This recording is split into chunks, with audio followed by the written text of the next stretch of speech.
I found you. I guess we're not posting to the old PHP Facebook site anymore, so I've been kind of lost. Yeah. I was like, oh no, I don't want to miss Scott's contract meeting. Well, it's Freddie's contract meeting, so When did it become Scott's contract? We all. because I get the word out. Wait, it's everybody. Wait. This is everybody's contract meeting. Yeah. We want you guys to we want to pitch in. We want to get your feedback, what you guys think. So this is a collaboration here. So it's 9 o'clock. Let's give it another minute. Let everybody chime in. Jeremy, you keeping an eye on the participants. Make sure you're letting everybody in. Yes, sir. So actually, this is going to be the first of many. We're going to try this out for the rest of the year because we do have a lot of agents, and you may have heard in the conversation, that are moving here from other states that are getting their Florida licenses, and they're having difficulties with contracts because everything's different from state to state. So, and besides that, there's a lot of changes. There's always being changes. You know that this is always a moving target with us. The education is continuing, and getting product knowledge is also continuing.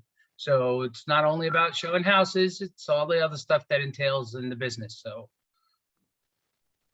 we'll give it one more minute. How are we doing with the participants, Jeremy? Everybody in? Room's filling up. Larry just popped up, and I'm like, no, sorry.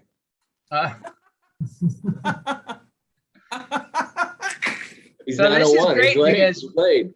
this is great because we have all our brokers here. Jeremy, Larry, myself. We have Scott Armstrong from Consumer Title, which is, and then we have Douglas Bales, our attorney from Consumer Title, which is going to pitch in and correct me if I'm saying anything wrong along the way. It's always good to get the attorney's interpretation as well of the contract, as well as your broker's interpretation, plus yours. We want to hear what you think, what these things mean, what they mean to you, what they mean to the buyer, to the seller, and things like that. So 9:02, let's get started. So most of you may have heard today we're going to cover the as-is contract and the changes that have been made. We're going to break apart the contract. We're going to go page by page. We're going to break it down. In there, we're going to incorporate the changes that are new. So for some of you, this really doesn't reflect on anything that you've done in the past, but for some of you, it does.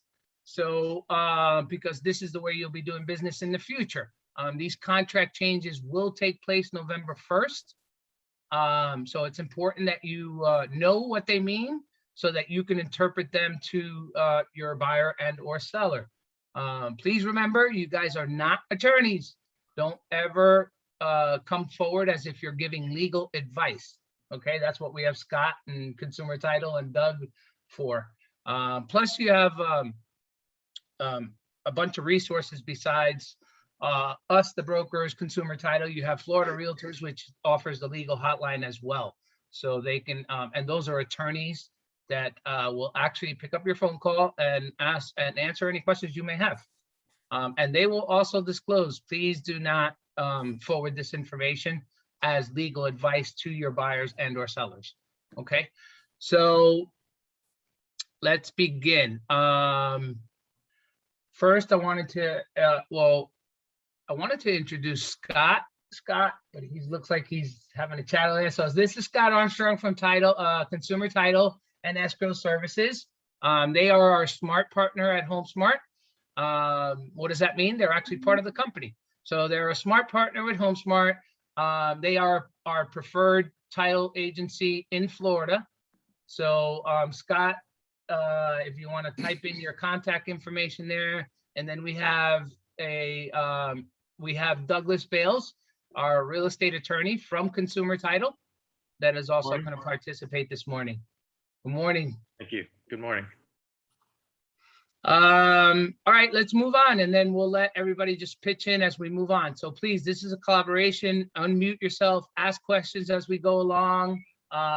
Scott and Doug and Jeremy and Larry, chime in, please, also on these questions and any concerns, or if I'm saying something wrong, please don't feel bad to correct me. All right. So let's cover the changes first, and then we'll actually get into the contract and break it down and see how these changes are affiliated with the contract. The first couple of changes is paragraph 1, property description. Personal property, unless included in paragraph 1E by the other terms of this contract, the following items which are owned by the seller and existing on the property of this date of the initial offered are included in the purchase rate. So what does this mean? This is all the appliances, basically everything that comes with the house, the furnishings, the drapings, fixtures, all of that stuff is covered in paragraph 1 of your contract. And I will pull up the contract real quick if I can get my tab here. There we go. Draft copy of the as is. So let's go to page 1 of the contract. And it is right here in paragraph 1D, personal property, lines 15 through 21. So I get this question asked all the time. Is the washer and dryer included? Well, guess what? If you guys don't include it in the contract, it's not. So where it says line 21, other personal property items included in the purchase contract, typically the listing agent will note it in the MLS, all the appliances and things that are included in the sale. If it says washer and dryer in the MLS and you don't put it in the contract, guess what? The seller's not obligated to transfer that washer and dryer upon the closing. So make sure you include it on line 21 where it says other personal property items included in the purchase are, and that's what that line is for. All right, so please, washer and dryer, that is one of the things. Now let's go back to the changes. The changes here, so this is the revised contract with the changes on it, and you'll see the highlights there. Intercom has been added, thermostat, doorbell, television wall mounts, television mounting hardware. These all have become fixtures. If they're screwed into the wall, guess what? It's a fixture. But yeah, I paid for that. That goes with my TV and so on and so forth. Well, it's screwed into the wall. Security gate and other devices, that was already in there, but the stuff that's been added has been mailbox keys. That is supposed to be transferred upon closing as well. And so often do we not receive them?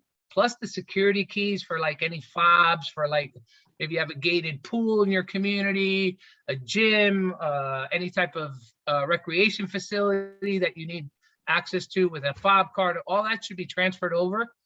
If not by the association, then definitely by the seller, or vice versa. If not by the seller, then by the association. Storm shutters, storm protection items, panels and hardware. Okay, these were not included in the contract before. Typically, I don't see them too often here in my area of Florida, but down in Miami and stuff like that, they have the aluminum panels that are usually stored in the garage. So ask if you see that the house comes with storm shutters and stuff like that, but you don't see them on the window, ask them where they are. And typically you can buy the windows on the sills, all surrounding the sills. There are these big metal screws. And when you see those screws all surrounding the window, then you know there's storm panels included. Now, obviously that's not talking about accordion shutters or electric shutters or windows. This is talking about panels, the aluminum panels, the old ones that we used to, well, they still use them. It's not talking about 2x4s that you pick up in Home Depot the day before a hurricane is rolling in, all right? That is not considered a storm panel. Let's keep going.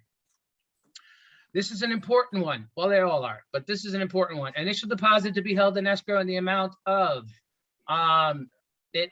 what they added to this was checks subject to collection. So, you know what, I'm going to chime in. Scott, do you want to chime in on this? What is? No.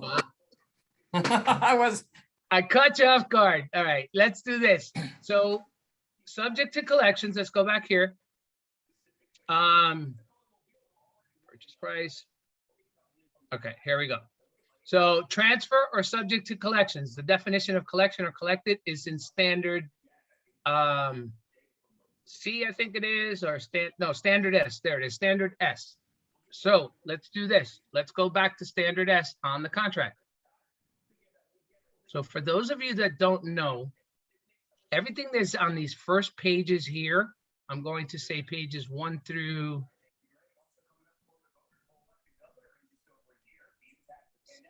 6, I want to say. Let's see if I'm right. No, 1 through 7. Everything in 1 through 7 is actually explained, and you'll see these quoted all throughout the contract. See standard C, see standard A, see standard F.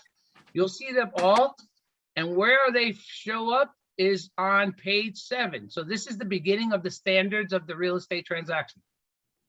So when it tells you see standard S, that means that there's actually included in the contract. You go to contract, there's standard A, title, evidence, restrictions, easements, limitations. So it's explained to everyone on the contract.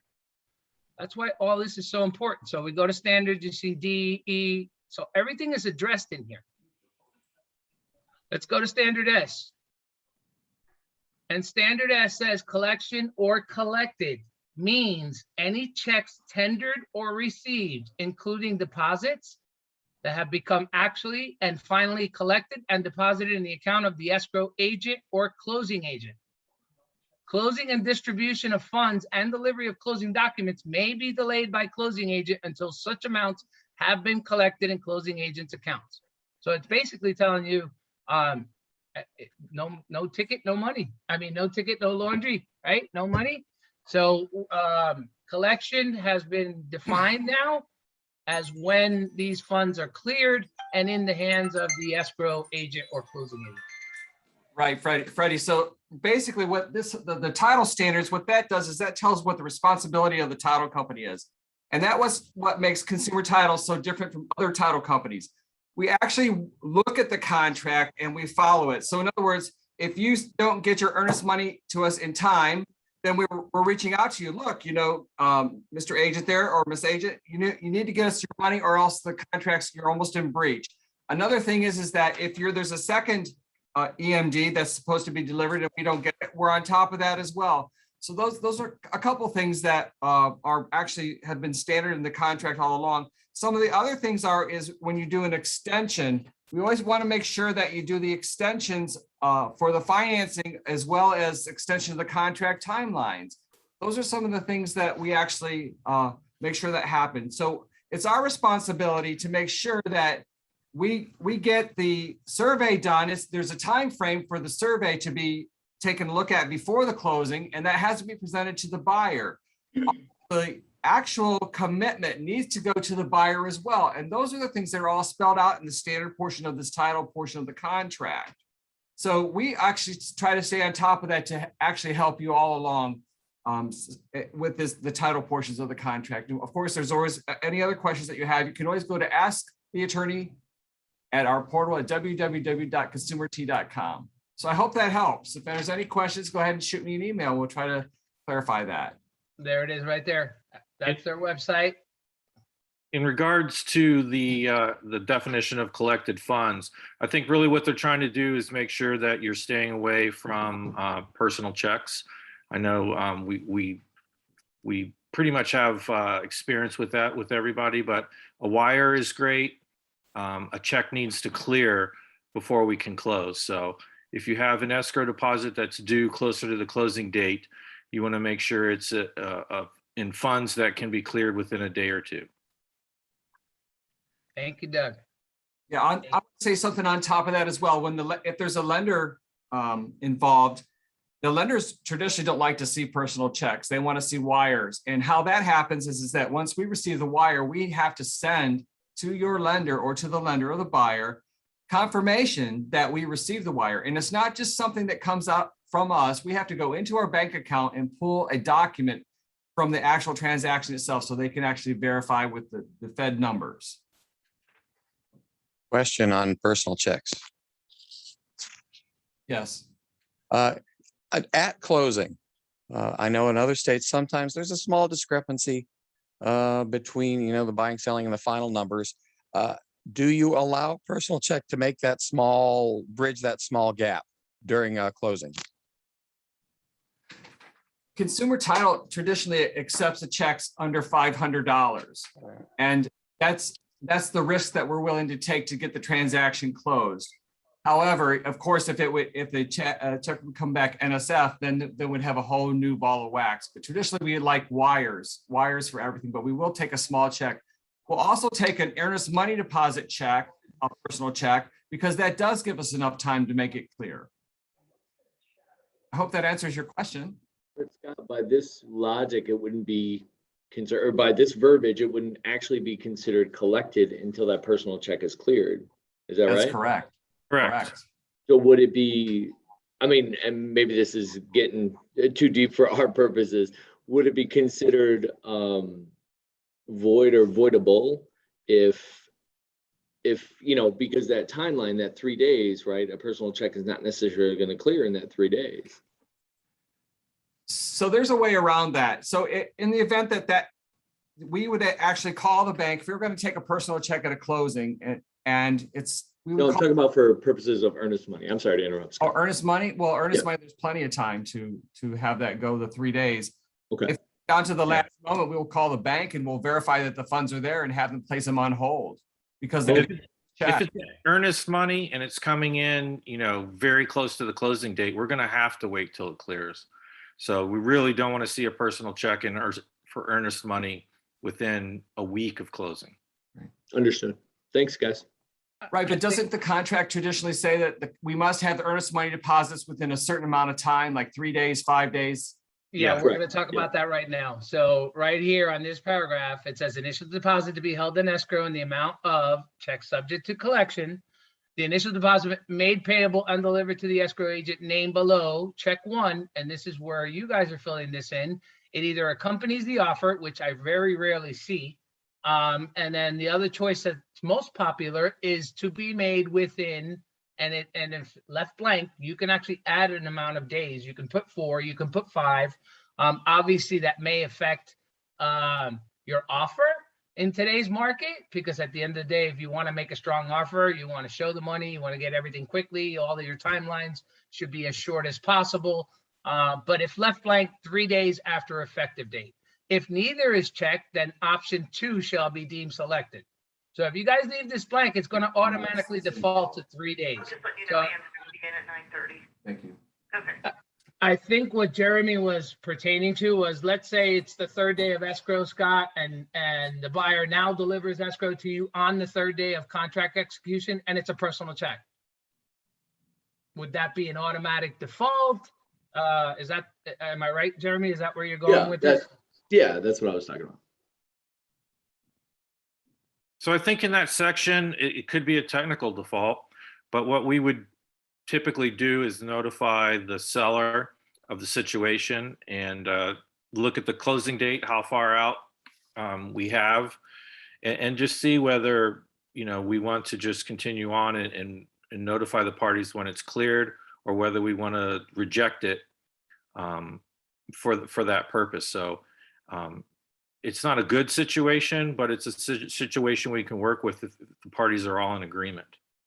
Okay, so as far as what our agents should be telling our clients, you know, this could be a potential default situation if they're handing over a personal check, you know, on the 3rd day. So potentially what would be advisable would be a cashier's check or a wire, something Yes. that can clear quickly. Yeah, and no cash. Right, okay. Everything's That's got to be okay, traceable. Scott. Yeah, we don't want people showing up at closing with a briefcase either. So, Exactly. Anything over 10,000 in cash creates a huge problem. well, I had this in a coffee can in my backyard. I had to dig it up. I'm sorry. No, sorry. Yeah. Oh, dirty. Like, here you go, here's my coffee can. So I would think, listen, at the end of the day, we don't You and I, want, Michelle Massengill, are only one from our group. I'm sorry, Okay. Paula. Nothing. Sorry. Morning. Hi. So I think it's safe Hi. to say that when you're filling out this contract and you're having your buyer execute it, I discuss the contract with them. I don't just say, hey, sign here, initial here, because then that leads to a lot of things. Well, you never told me this, you never told me that, and you don't want to get into that with your buyers. You want to inform them. Your job is to inform them as a professional, is to give them, facilitate these contracts and explain to them what they actually mean, and what their responsibilities and duties are. So I would address this at the time of signature and say, hey, listen, the best way to do this is to go in this fashion, because you have to discuss how much they're going to offer on an escrow deposit anyway. So why not discuss how to do it, and the timelines. Timelines are very important on contracts, okay? So keep an eye on that. The only other change that they did here, any other questions on escrow? Initial escrow? No, sir. Okay, cool. So you heard Scott mention before additional escrow. I'm going to jump a little bit ahead here. So line 36, additional deposit to be delivered in escrow. This is a, I've used this often. I recommend my buyers do this a lot when I'm competing with multiple offers and stuff like that. And what I usually use this paragraph for is I tell the buyers, hey, let's put a little more skin in the game, make the offer more appealing. But let's do it. We're not going to give it all to them up front. We're going to give them a certain portion up front in the initial deposit. And then after inspections, we can give, and you're happy with your inspections and you want to move forward, let's show them that, you know, you're serious about this offer and you want the house. So I recommend, or I suggest that they put in an additional deposit today, especially in today's market. You know, it makes the offer more appealing to the seller, saying, hey, look, I'll take 5,000 up front and another 5 after inspections. These guys are serious. But, you know, it's another thing for consideration. Okay. So this is something, yes. What would you suggest percentage wise or dollar amount for the initial deposit? I typically never suggest money amounts, especially with purchase prices and things like that. Like you get a lot of buyers always saying, so what do you think I should offer? You know, we got 10 offers, they're asking 350. I don't get into that. I don't ever recommend a certain number. I tell them, let's put in the best offer you could possibly put your best foot forward. We'll work the numbers around that offer before you even submit it. Let's figure out what your monthly payments are on an offer of 330. Let's do that. Let's have that conversation. But the numbers should definitely come from them. Don't ever suggest numbers, because I've seen where the buyer will say, well, I lost the offer because I came in too low and I could have come in 5,000 higher. Well, you know what? I don't want us to make that decision. I want them to make that decision on what that offer is, what their initial deposit is. You could always suggest to come up a little bit, but don't always throw a number. Don't ever throw a number. That's my suggestion as a broker. What about the initial deposit or earnest money? What would So you initial suggest? deposits is whatever they feel comfortable with. Obviously, the bigger the deposit, the more attractive the offer, correct? So I remember back in the foreclosure days, banks used to ask for 1% of the purchase price as a minimum for initial deposit, but they really can't ask for anything. You know, the seller, this is an agreement, so it's not something specific. At the end of the day, if they're doing FHA, you know, they're coming in with 3.5% down. So there's a certain amount of money that they have to come in down with anyway. If they're doing conventional, they're, you know, an 80-20 loan, they got to come in with 20%. So that money's got to show up sometime, either in the initial deposit, the second deposit, or at closing. So break down the numbers. It's all what they feel comfortable with. At the end of the day, you know, they have to work their budgets and see what money they have available right up front, things like that. So that's a discussion to have with them and let them make the decision. Your suggestion should be come in as best as you can. Anybody else have any different opinion on that? This is for discussion, so let's talk about it. I do. I mean, obviously there's just different personality types. The driver is going to make up their own mind. The influencer, the high is probably going to, have a thought in mind, but the analytical and the steady, right, the nurse type or teacher type needs to be kind of told and directed what to do. So I typically, before this market got so crazy hot, I typically recommend for deposit. Purchase price is up to them. I'll run the comps, I'll send it to them and say, at what price would you feel upset about missing out on this property? Like if you want to come in at list price and that's 300,000 and somebody comes in at 305 and you're like, oh, I would have paid that. Well, then offer that, and then as far as, again, deposit, before this market got so crazy, it was 1%. Now I'm like 3%, 5%, put your best foot forward, right? The bigger the deposit, more serious your offer looks. So I typically don't recommend additional deposit, just a huge deposit up front. And then, but yeah, I could start recommending that just to kind of sweeten the pot, if you will. And I think it depends on who you're representing too. So if you're representing the seller, you obviously want a higher deposit. If you're representing the buyer, you want a lower deposit. So there's going to be a sweet spot somewhere in the middle. I think you're going to have to use your experience as to how, if you're representing the buyer, what's going to look best to the seller. And if you're representing the seller, what you're going to feel comfortable with. So I don't think there's a magic formula for that. It's really going to be case specific. Agreed. Oops, sorry about that. All right, so let's move on. Any other questions on escrow, initial deposits, second deposits? You know what the good thing about these forms too is when you fill them out in Form Simplicity or Transaction Desk, all you got to do is plug the numbers in and it'll do all the addition for you on the bottom. So, everything's automated. So fill them out in there. I know sometimes you take them with you so that the buyer can sign on the spot. In that case, fill in the number amounts. I hate to see balance on these contracts because that leads for errors and omissions. So fill in the number. If you're offering 300, they're giving 5,000 down and they're financing, just for example, a 20%, put in the balance of what that is.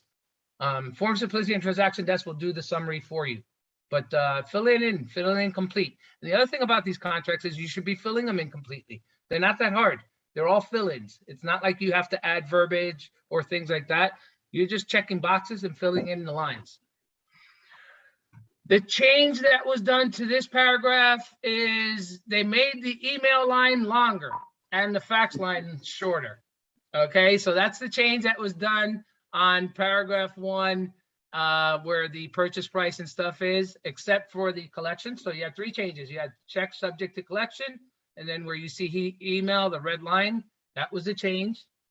And what they did was make it longer because people's emails address were not fitting. And fax shorter because we are not using faxes often. So that's the changes to that. Time and find a fax machine and send it that way. Right. Well, that was, back in the day when we had to look at a book instead of the internet for listings. That's how we did business, was fax machines. So transfer. Yes. I want to say something before we get too far along. Once we receive the contract and orders at consumertea.com, Christy Cyril or David Agster will reach out to the buyers and find out how they want us to get the earnest money deposit from them, whether it's they want to mail it to us, we want to send them a FedEx or label, or they want to wire it, we'll give them the wire instructions. So that's just another service.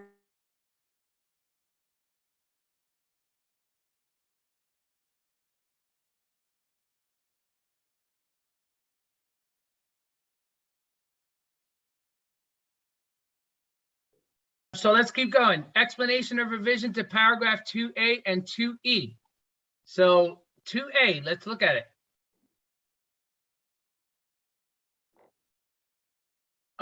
Okay, so that was we just talked about. I'm sorry. Looks like, yeah, the increased length of lines for email address and the remove the capital and bold lettering from the word collected. That's what they did on those changes. Paragraph 4, closing date. Important, closing date. The red line change is closing and closing date. They have crossed off unless modified by other provisions of this contract at the beginning of the statement. And if you notice down here in red, they have added it down here. All right, so the changes are: the closing of this transaction shall occur when all funds required for closing are received by closing agents and collected pursuant to standard S. So it goes back to standard S again, and it's just saying cleared funds at closing, okay? Nothing has to do with the closing date itself. It just has to do with when the funds are finally collected. And if you look at, so let's keep going. We're gonna go through the revisions as we go through the contract. So very important, paragraph 3, time to accept an offer and counter offers effective date. This is not a closing date. This is when you submit your offer as you're on the buyer side. When you submit the offer to the seller has a certain amount of days. If you leave this blank, then the seller has an eternity to accept the offer. If you put in a date, it will actually put a little bit of an accountability on the seller, like saying, hey, here's my offer. I want it accepted by this date. Otherwise, it is null and void. This offer is off the table. So this is the date where you want the seller to have an acceptance. Okay. So I usually give them 2 days. I've seen agents give them 1 day till 5 o'clock the next day, things like that. At the end of the day, I want my offer considered. I don't want it brushed off. I get it. The seller's probably entertaining other offers and he's going back and forth. But at the end of the day, I still want to be in the game. I don't want to be out of the game. So I tend to be a little lenient with the acceptance offer. 2 days, maybe 3 days if it's a weekend. And that's Ready? what this, yes. Freddie, this is Michelle Massengale. Quick question. Yes. Can you put in here 10, 20, 2021 by 6 p.m.? They don't give you a slot here to put the time in. Yes, but I've seen agents write it in right where they put in the date. They follow it up by 5 p.m. So they'll put in, for example, if not signed by buyer and seller, and an executed copy delivered to all parties on or before, and they'll put October 20th by 5 p.m. And if we don't put anything, it's midnight, correct? It's the end of day, correct? Okay. Okay, At Freddie, the end of the day, it listen, was- this can be negotiated. If you're going back and forth with the listing agent and the buyer wants his house, we can strike and change it and just have initials changed if it gets accepted a day after because you're going through negotiations or you can't get a hold of someone, whatever it is. You don't want to count yourself out. You don't want to count your buyer's offer out. On the seller side, I want to make decisions quickly usually, but sellers have different circumstances. They may have 6 offers and they're waiting for all the offers to come in today's date. So, just be wary of this acceptance date. Okay. And if you need to change it, change it. Hey, listen, don't worry about, you can always send it to the listing agent. Don't worry about the accepting offer date. We just had to put something there because we'd like an answer. Our buyer is a little hungry and he likes your home, but we can always have that changed. So you can have that conversation with the listing agent. Okay. Remember, everything's negotiable. Okay. So closing date. The closing of the transaction shall occur when all funds required for closing are received by closing agent and collected pursuant to standard S on all closing documents to be required furnished by each party pursuant to the contract are delivered closing unless modified by other provisions. All right, so this is your actual closing date. Now, Scott talked about dates, right? This is very important. This has nothing to do with your financing date. Nothing at all. Well, let me not say it that way. Obviously, if your financing is not approved, you're not going to close on time. So this is strictly for closing date. I hear it all the time. Well, we're trying to get a quick closing and stuff like that. And then my first question is, well, are you getting a mortgage? And then my second question is, how far down the line are you with your mortgage process? Oh, I have a pre-qualification. Well, pre-qualification to me means you're just getting started. So lenders are behind on closings because of all the closings. So I usually try to do a closing date. If I have a buyer that's financing, I'm going to give them 30 days to get a financing approval, or suggest 30 days for a financing approval. I'll have a conversation with the lender first. And if there's any lenders on this call, please don't take it personal.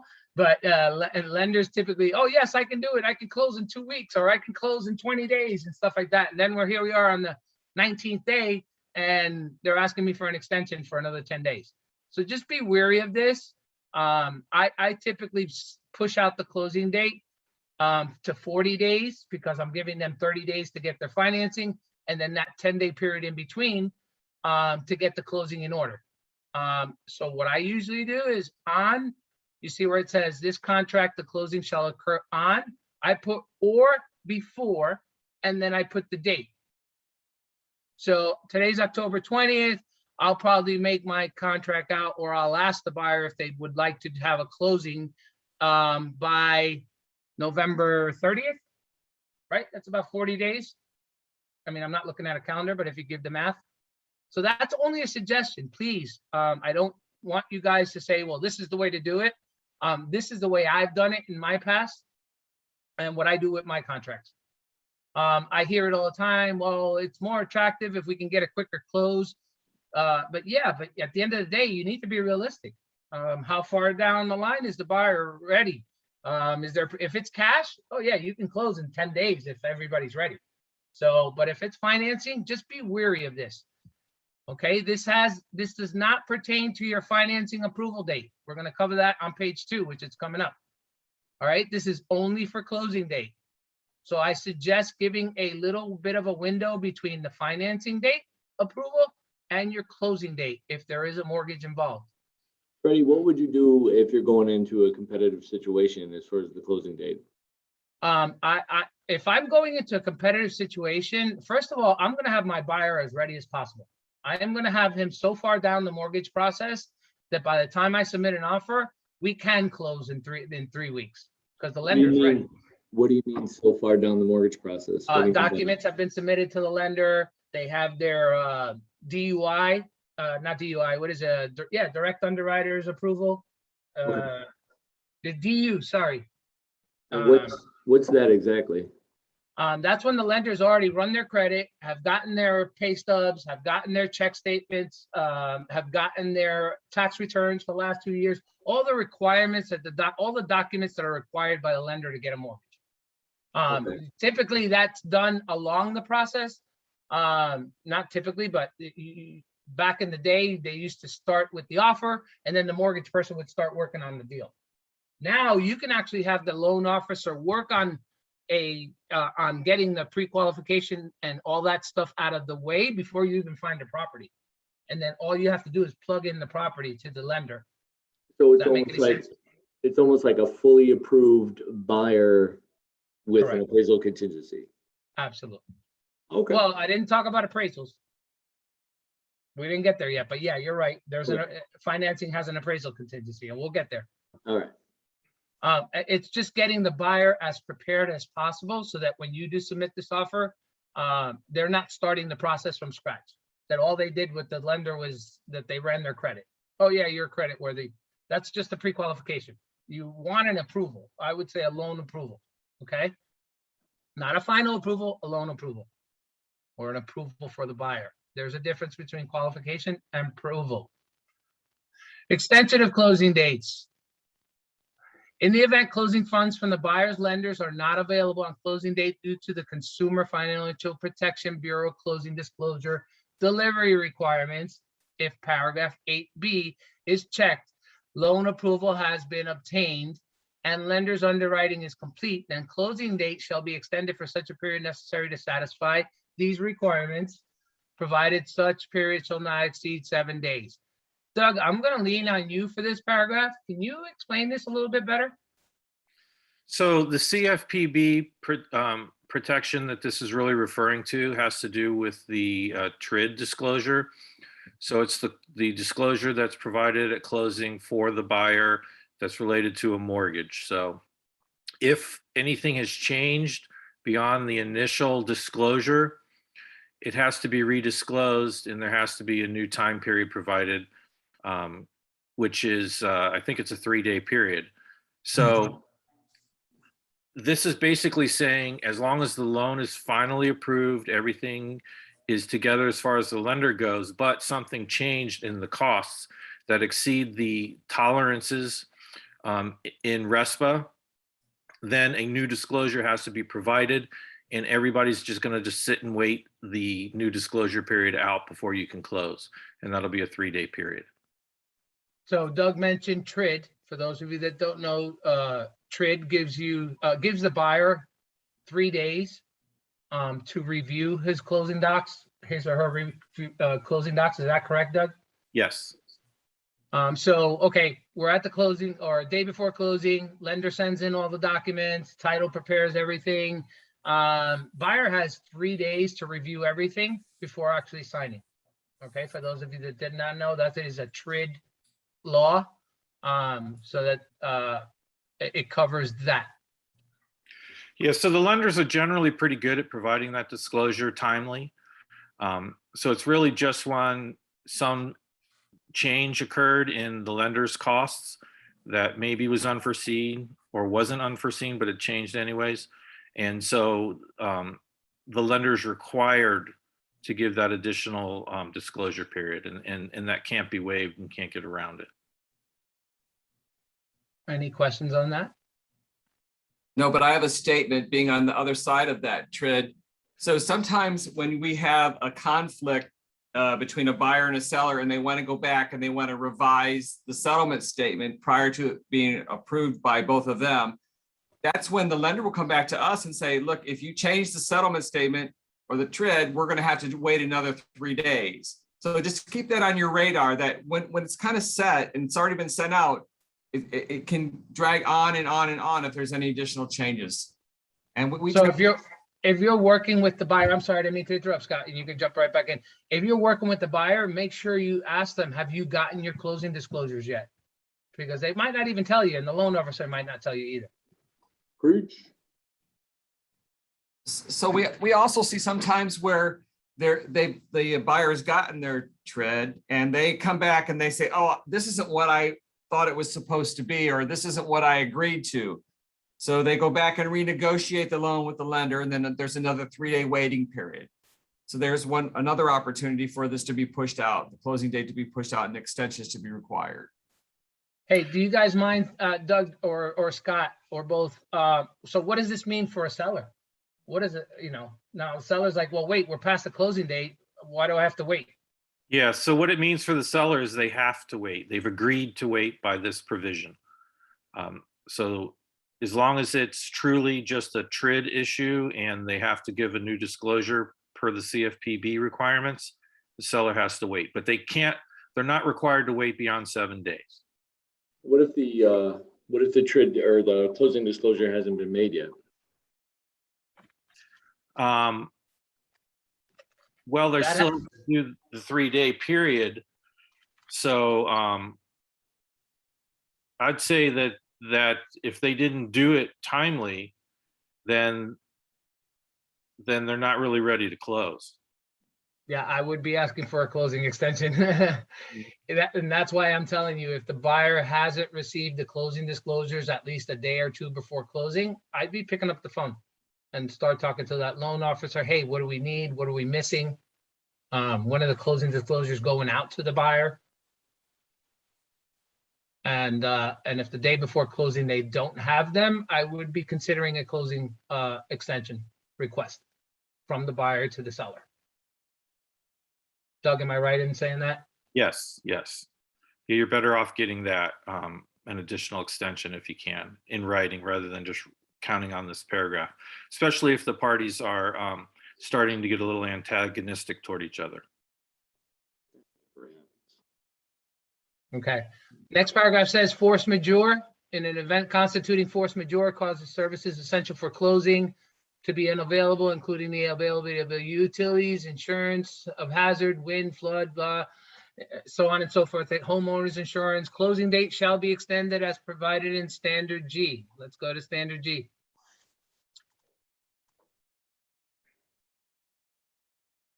And I think I just passed it. Standard G, buyer or seller should not be required to exercise or perform any right or obligation under this contract or be liable to each other for damages so long as the performance or non-performance of the right of obligation or the availability of services, insurance, or required approvals essential to closing is disrupted, delayed, caused, or prevented by force majeure. So what is force majeure? It means hurricanes, floods, extreme weather, earthquakes, fires, or other acts of God's. unusual transportation delays, wars, insurrections, unrest, or acts of terrorism, governmental actions or mandates, governmental shutdowns, epidemics, pandemics. We saw this last year. We're still seeing it with the pandemics and delays and stuff like that. And we actually, Florida came out with some COVID-19 addendums and riders and stuff like that and disclosures, which by exercise of reasonable, diligent effort, the non-performing party is unable in whole or in part to prevent or overcome. So force majeure means something that's out of your control, a force of nature, or the others that are listed here. The closing date shall be extended. Typically in Florida here, we have hurricanes, right? We're still in hurricane season now. We're actually at the peak of hurricane season, or at the end, I should say. If there is warnings and the Hurricane Center is saying Florida is going to get hit or a certain part of Florida is going to get hit, what happens, Scott? Usually, or Doug, usually they're not going to close. The lender's not going to close. They're not going to lend the money.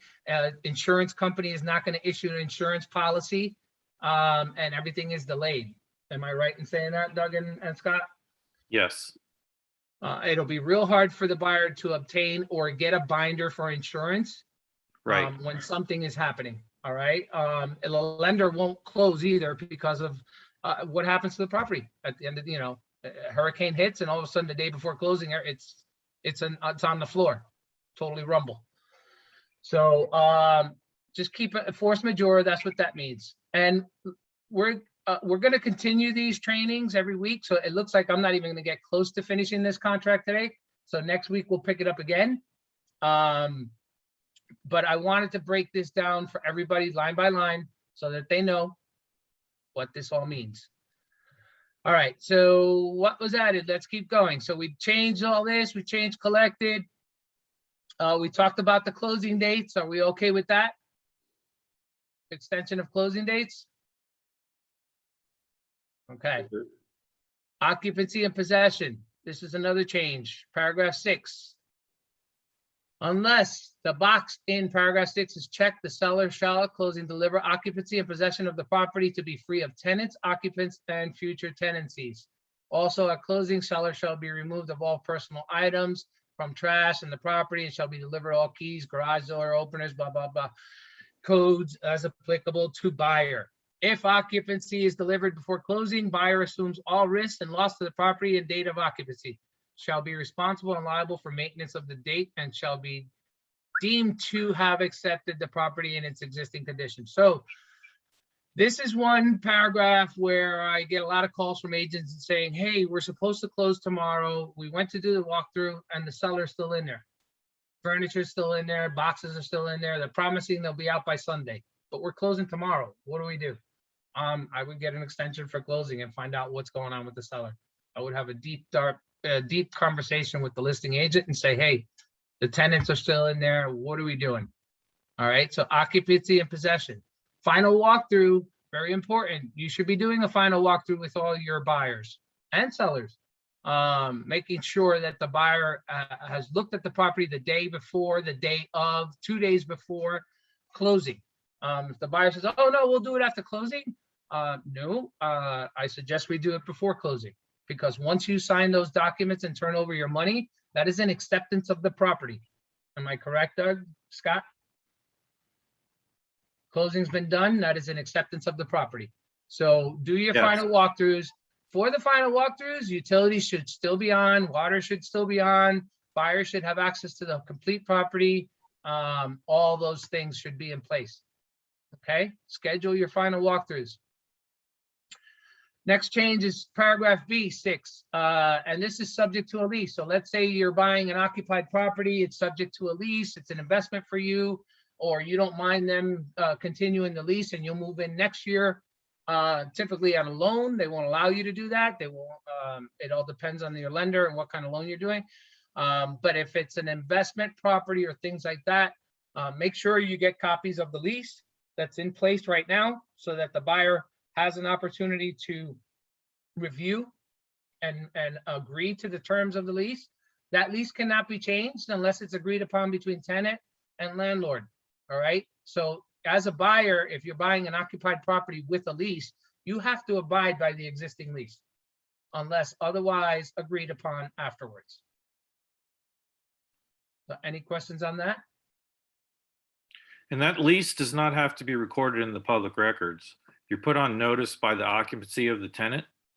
So that's one of those things where you want to make sure that, the property's inspected for who's occupying it. So you want to make sure that there isn't a tenant that you're not aware of, because you may take it subject to their interest.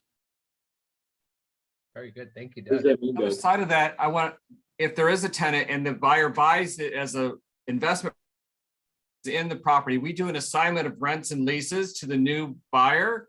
So that basically sends that lease to the new buyer and then they take over control of that lease. So that's on the other side of that, if there is an occupancy. And Go ahead, Doug. there's reference in this contract to a tenant estoppel letter. And I'm not sure if everybody knows what that is, but basically you want to get a document signed by the tenant that says that everything associated with the lease is current and references any deposits that they have made and any issues they may have. That way, after closing, you don't find out from the tenant that they paid a big deposit to the seller and you weren't told about it, and now you're responsible for returning it. That type of thing. And you also don't want to find out that the sellers breached the lease in some way. This is Michelle. I have a question regarding the short-term vacation rentals. So most of my business is that, and many of the contracts with these property management companies are very different from management company to management company. Can we do an addendum that says something along the lines of they'll only be obligated to this property management company for 60 days so that they're not stuck with a property management company that they're not happy with? Yeah, you could definitely do that with an addendum. And also, if you can get the property management agreement and look it over, because generally a property management agreement doesn't run with the property. So that's personal obligation of the seller. So, Well, I'm seeing, I just see a lot of in the private notes for the.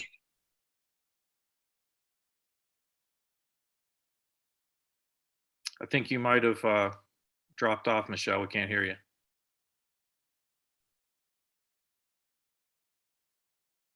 I think we lost her. Michelle? I'm sorry, I think I dropped. Yeah, Am I You're back? back on. go ahead.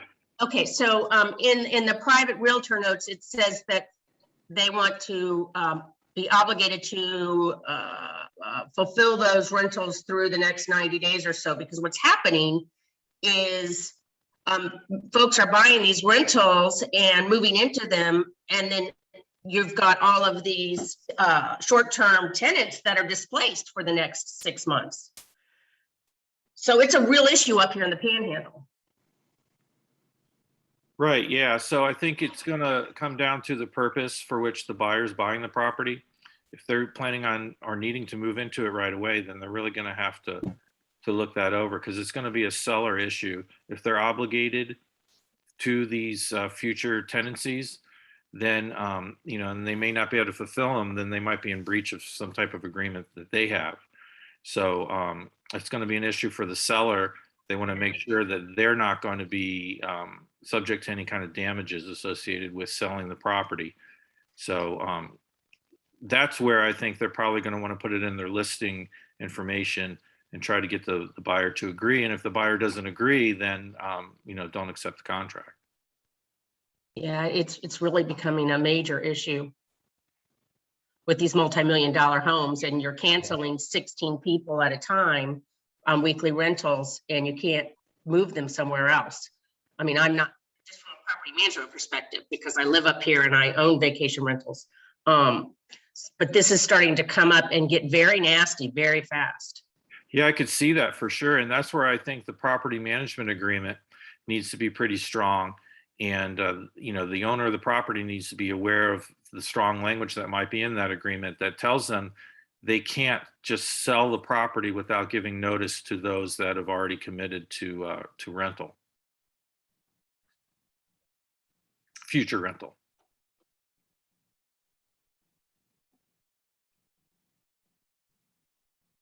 I'm sorry, I think I have a poor connection. I'll follow up with you directly, Doug. Okay, sounds good. Mhm. Thanks, Michelle. Thanks, Doug. Anybody else questions on this?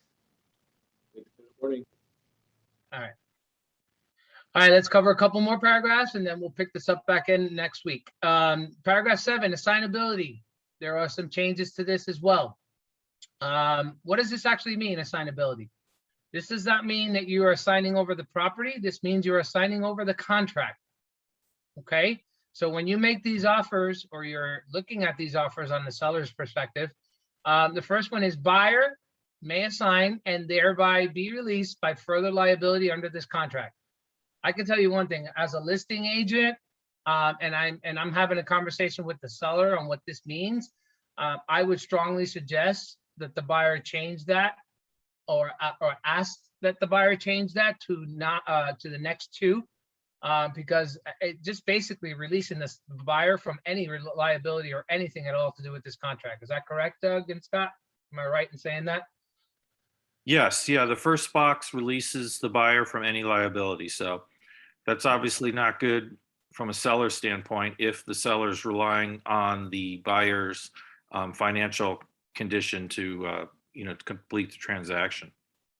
So the next box actually says may assign but not release from liability of this contract. This is fine. I have buyers that say, hey, Freddie, you know what? I want to set up a trust for this, but I don't have it set up yet. Let's put the contract under my name, but I want to be able to assign it over to my trust later on before closing, or I want to transfer it over to my LLC or whatever it may be. That box is the one that should be checked. And what this is basically saying is, hey, I can assign this contract to someone else, but at the end of the day, I'm still on the hook for this contract. I have to perform. That's correct. And those are the actual examples, I believe, that led to this language. So I think it's very common for people to put property into a trust or into an LLC, as you mentioned. And this allows them to do that without making any significant change to the contract other than just assigning it. But it does keep them still liable in regards to, making sure the deal closes. And the last box is may not assign this contract. So it basically says, this is my contract. Nobody else is going to touch it. This is all mine and I'm moving forward. This is the most attractive box to the seller always, because it takes out all doubt or concern from the seller that this guy's going to try to get out of this, or this person is going to try to get out of this. But the change that has been to this paragraph is the red box, the red line. If no box is checked, then the buyer may not assign this contract. That is new verbiage added. So be aware of that. If you guys do not fill in these boxes, it will automatically default to may not assign. And if your buyer is trying to buy under their name and switch to an LLC, this is going to hurt them because it's going to be extra cost for them. They're going to have to probably do a quick claim deed, call Doug back up and say, I need to do a quick claim deed, and it's going to cost them more money. And things like that. So be aware of this, okay? This is the change. It's an important change. May not assign this contract as an automatic default now. So in the event that they decide to assign it to their LLC, then they'll probably need to do some type of a document that shows the new name so that the title company can actually close in the proper name. I'm glad you brought that up, Scott. So yes, an addendum will definitely have to be drawn up, disclosing that the buyer will be assigning the contract to, so for example, Jeremy Porter is assigning this contract to Jeremy Porter LLC. Just as Yeah, and not just an addendum. I think there needs to be a physical assignment document, which we can help you with if you need help. Any questions on this paragraph? All right, let's cover one more. It's an important one. It's financing because we're running on just about on the hour already. We got 2 minutes. We'll let it run a little over and you guys can ask some questions and stuff like that. I know Doug and Scott things to do. So let's cover the financing clause because it's an important one. This is a cash transaction. So the first paragraph is this is a cash transaction with no financing contingency. These are the changes, all right, that they've made, everything in red. Buyer will pay cash for the purchase of the property at closing. There is no financing contingency on buyer's obligation. So let's actually look at the contract. Hold on. And let's go to that paragraph.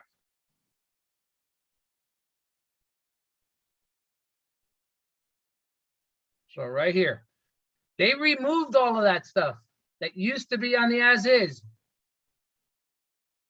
Summary of changes. It used to include, oops, sorry. It used to include all this verbiage about obtaining a loan, and that actually, you know, so the buyer says, I'm going to put in a cash offer, but I'm actually going to get a loan on this. But they don't need to know that. At the end of the day, if I don't get the loan approval, I'm in default. Or if I don't get the loan and it doesn't close, I'm in default. So this has all been removed.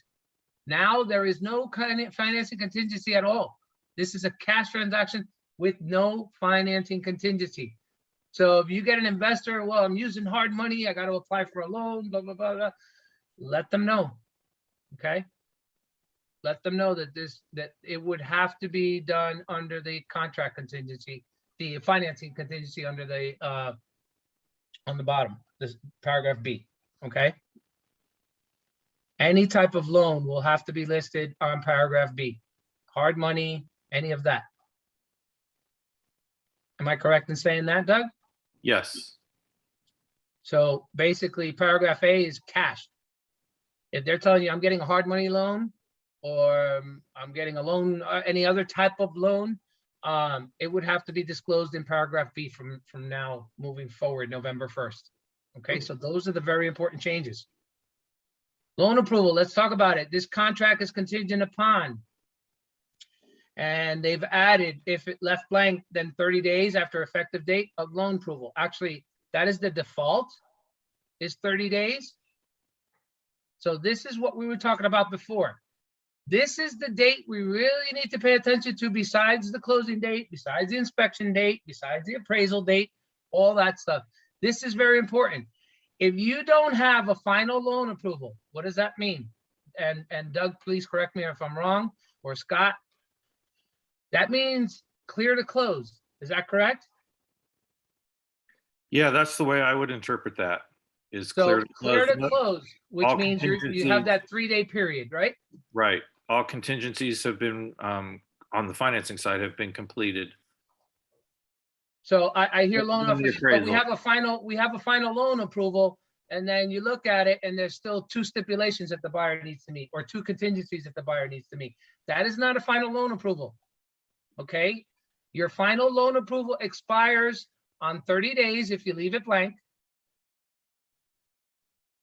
So I recommend that on day 28, if you don't have a final loan approval, or day 29 of this contract. Oh, and one important thing, all contract dates on this particular contract, the as is and the residential contract, are calendar days. They are not business days. They're calendar days, which means Saturdays and Sundays count, which means holidays count. Am I right? Not for closing and stuff like that, but as far as for time contingencies. They count as far as the number of days go, but if the last day is a weekend or holiday, then it gets extended, the time period gets extended to the next business day. Correct. Are we clear on that? Loan approval, 30 days. So if you guys leave this blank, your buyer has to have a final approval, not a final approval, I'm sorry, a clear to close on that 30th day or before. Otherwise, I would be looking to get a financing extension. Not a close date extension, a financing extension to protect your buyer's escrow deposit. What's the difference? Well, one is for closing and one is for financing. So you have a financing clause here which says you have to have a clear to close within 30 days. If you don't, and you don't close in time, your buyer's escrow is at jeopardy. Seller can request buyer's escrow for not, because at the, okay, back in the day, there was a big myth that, oh, I got a loan denial. but now your financing period's over, okay? So I got a loan denial on the 35th day. Guess what? That escrow is in jeopardy because your loan approval time period has already expired. It has nothing to do with closing, it has to do with financing. Once the time period expires for the loan approval, if you haven't canceled the contract because you didn't get your financing, then it gets converted to a cash transaction as far as the deposit goes. So if you don't close on time, then you're in default as the buyer. So typically, If something ahead. comes up, there's a problem with the appraisal or something like that, you don't extend your finance contingency or the loan is denied for any reason, what's gonna happen to that earnest money? Well, the seller can make a claim to it, but they have added some provisions in here regarding the appraisal. So the appraisal is sort of a cutout, but if it's other things, they didn't get their verification of employment or something, didn't come in timely so that they could give the final approval, then it would be subject to forfeiture of the deposit. Okay, and Freddie, when writing up this offer, if you leave paragraph B blank and it defaults to 30 days and you have a 30-day close, do you see any potential problems with that? Well, that's exactly why I started the page 1, the closing date. And I said, well, if you're doing financing and you have a 30-day loan approval, I would make the closing date for 40 days, 10 days after the loan approval date. So the answer to your question is most definitely. If you don't have a loan approval on the 30th day, how are you going to close on the 30th day? And do you see a problem with if you have them both 30 and 30, do you see a problem with, TRID, RESPA violations? Not violations, but meeting that timeline? I'm going to defer that one to Doug. Yeah, I think so. Because if they don't give the disclosure, the final disclosure, right into the last day, then that you're over by 2 or 3 days from your actual approval. So you want to have a buffer period in there anyways, just to allow for any last minute issue. Until the loan is approved, you might not do the final walkthrough, that type of thing.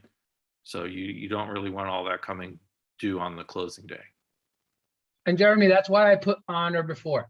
Listen, if we can get the loan approval before the 30 days or on the 30th day, and then we can get it closed 2 days after, we don't need the 10 days. But I always like to give that buffer. That's my personal preference, okay? I give a buffer. It's only to protect my buyer. And depending on your lender that you're using, your experience lately is probably like everybody else's, that the lenders are taking a long time to approve their loans. They're just very backed up. So even after they approve it, getting it into their closing department may be a delay as well. So Yep. That's why having that little extra time period right now with everything we're dealing with is more important. Thank you, Jeff.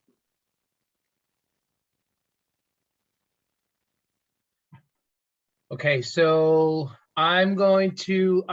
any other questions on this part? Actually, let's finish the paragraph off. So the contract is contingent upon within, if left blank, 30 days of the effective date. So keep an eye on this. This is paragraph 8.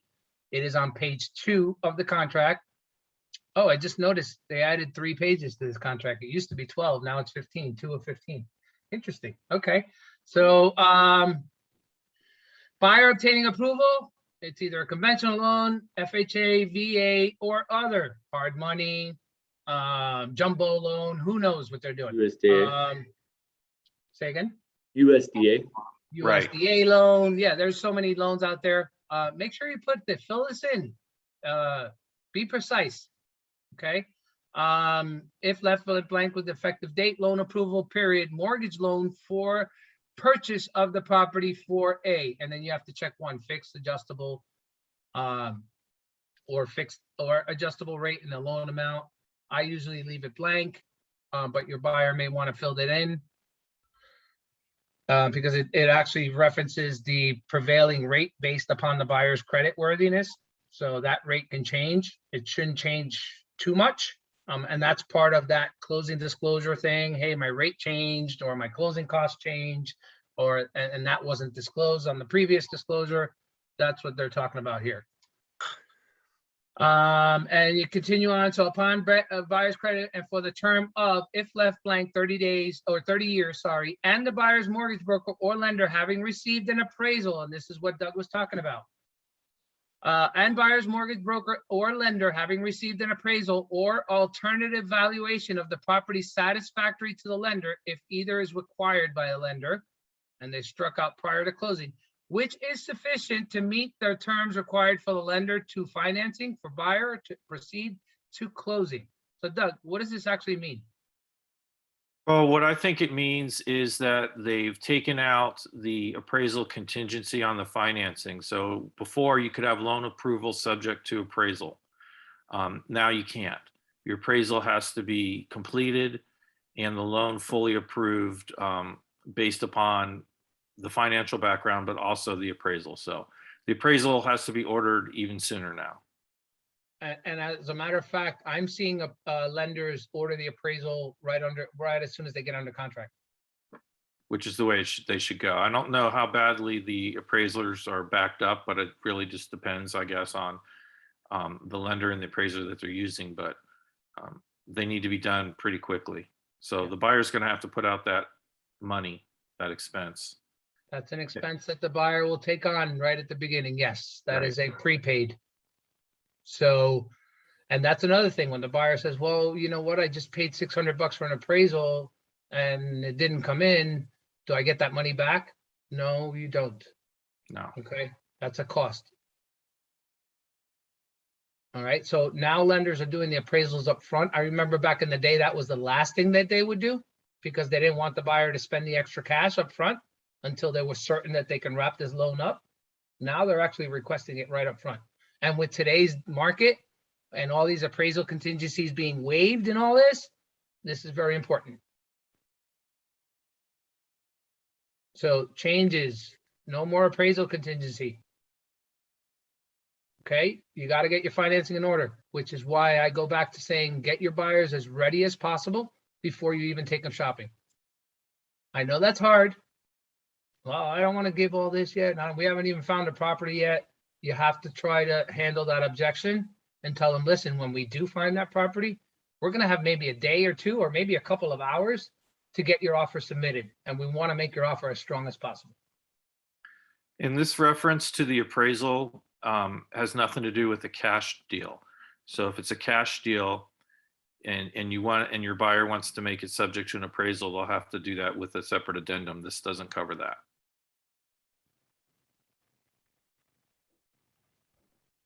Any questions on this so far? All right, so this is a very long paragraph, and we're already 15 minutes over. I'm going to stop it right here, and we can pick this up next Wednesday at 9 a.m. And we'll Sounds good. continue on. For now, I am going to share these out with you guys, and I want you all to please start reading this, start getting familiarized with it. So that you know how to fill out a contract, what it means for the buyer, what it means for the seller, what it means for you, what it means for the brokerage, and everything else. So I will forward these out to you guys and we will pick up where we left off. Jeremy, make a note that we are on line 112, page 3. We're going to continue these trainings for the rest of the year. After this contract, we'll break down the addendums and the riders and what they mean. We'll break down listing agreements and which ones we require and how to fill them out. So tune in with us every week, starting today at 9 a.m. And we'll continue this next week. Doug, I want to say a big thank you to participating and giving us your professionalism and knowledge.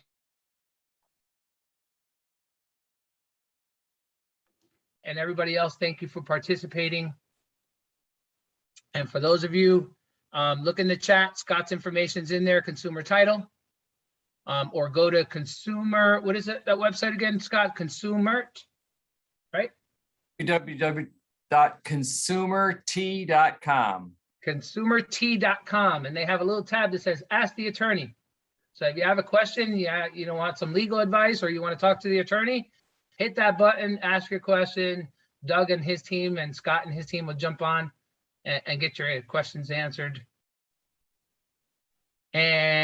Oh, one last announcement. Branch lunch tomorrow in Orlando. So for those of you that are hungry and in the area, stop by. We're going to have lunch with Jeremy over at the branch office in Orlando, starting at 12 o'clock. We're going to have some delicious pizza from down the block.